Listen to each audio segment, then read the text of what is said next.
Hello and welcome to everybody on Cloud Fitness. So today we are going to see what exactly is a DuckDB and why do we use it. So we are going to have a proper series on this DuckDB where we are going to start from the session like the today, and then we are going to continue our discussion, a hands-on series as well on the DuckDB. So this is an initial introduction on the DuckDB, which is very important and very much in detail as well. So let's move ahead and see exactly what we have in DuckDB. But before moving on, do remember to follow me on the LinkedIn for more of the updates. And do remember to subscribe to my YouTube channel as well. So when we talk about DuckDB, it is nothing but it is a database management system. So the name itself tells you DB, right? It's a database. It is a database management system. Now there are more properties or attributes to this database management system. It is pretty much a little bit different from your traditional databases, and how exactly it is different we are going to see. So first thing is, DuckDB is an embeddable in-process overlap DBMS. Now each of these words have a meaning, so they are not written just like that. This runs on a single machine with no external dependencies. So this is basically an embeddable database. So when I say embeddable database, I mean to say that it can be easily embedded into another software, right? It is an in-process overlap DBMS. Means, so if let's say I am running it on my particular session, if I am running it on my notebook, DuckDB runs within that particular notebook itself. Now this runs on a single machine. Now when I say that it runs on a single machine, when I am running it on my system, right? If I am doing pip install DuckDB, and it is as simple to install DuckDB and start using it, you simply say pip install DuckDB, right? So it runs on your own machine. So right now, if I have my own machine, if I have my own laptop, I can simply use it directly on my own machine with no external dependencies. So usually what happens is, whenever we import something, we have to install the dependencies. So DuckDB has taken care of such dependencies. When you install DuckDB, there is no external dependency that you need to install with the DuckDB. So it is an embeddable in-process OLAP DBMS which runs on a single machine with no external dependency.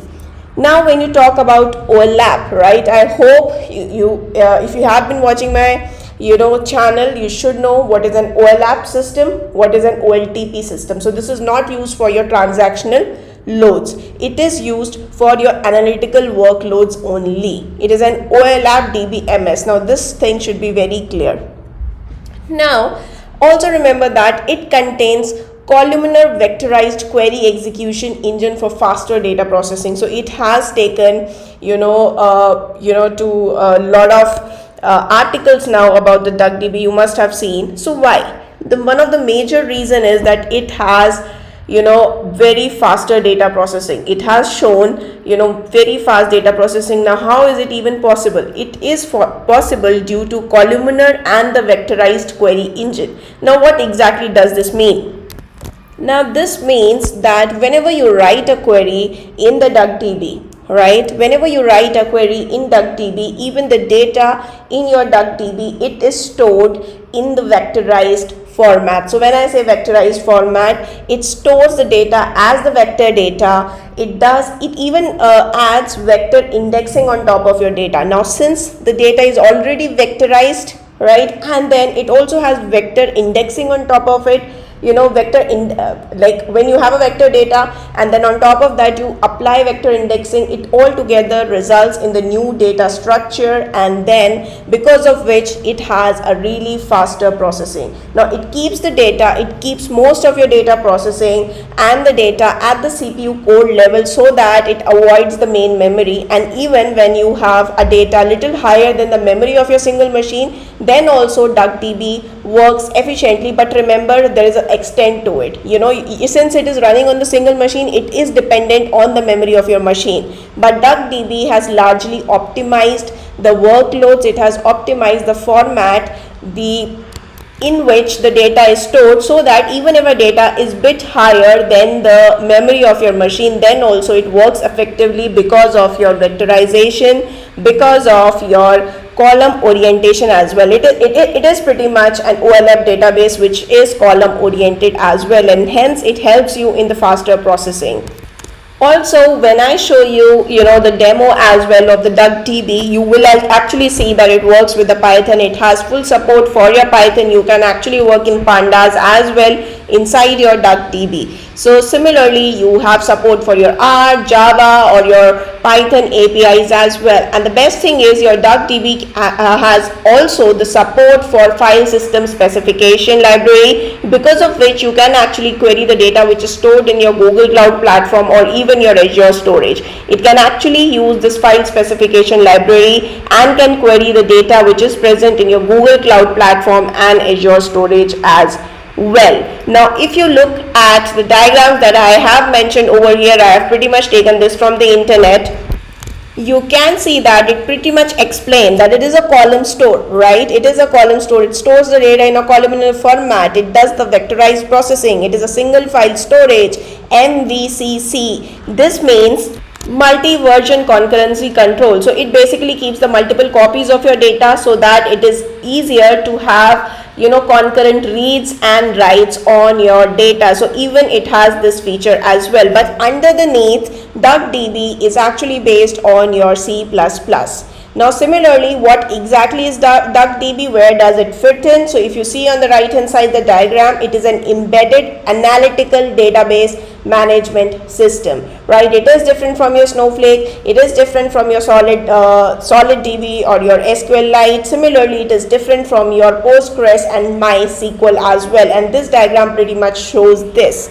So DuckDB is an embedded analytical in-process database management system. Now similarly, when you talk about the pros and cons of DuckDB, so let's start with the pros.